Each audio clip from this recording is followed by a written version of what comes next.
बिहार विधानसभा चुनाव के पहले चरण का मतदान खत्म हो चुका है और शुरुआती रुझानों ने राजनीतिक हलचल बढ़ा दी है।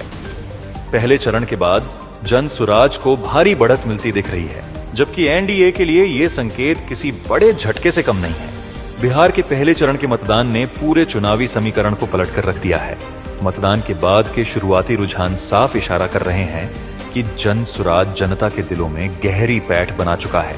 ग्राउंड रिपोर्ट्स के मुताबिक जिन सीटों पर जन सुराज को चैलेंजर माना जा रहा था, वहां पार्टी अब क्लियर लीड में है। कई बूथों पर वोटिंग पैटर्न ने एनडीए के लिए खतरे की घंटी बजा दी है।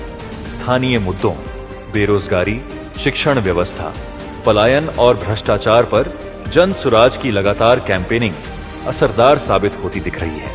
खासकर युवाओं और नए मतदाताओं का झुकाव जन सुराज की ओर साफ दिख रहा है।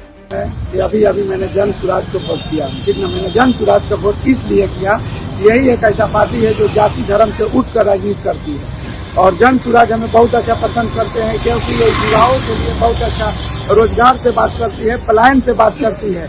और सबसे पहला तो ये हम अपने बच्चे का भविष्य देखकर भी इनको वोट दिया हूँ।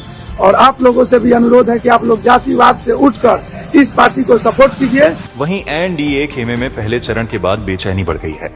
मतदान केंद्रों पर कम उत्साह, एंटी इनकम्बेंसी और गुटबाजी का असर कई जगह सीधे नतीजों पर पड़ता दिख रहा है। सूत्रों की माने तो कई सीटों पर क्लीन स्वीप की आशंका जताई जा रही है।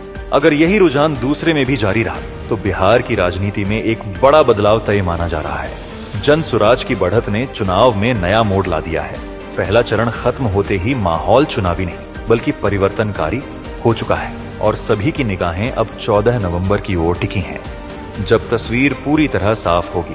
पहले चरण के रुझानों ने जन सुराज की लहर को और तेज कर दिया है। क्या यह लहर अंतिम नतीजों तक बरकरार रहेगी? इसके लिए देखते रहिए द हिंदी हेडलाइंस।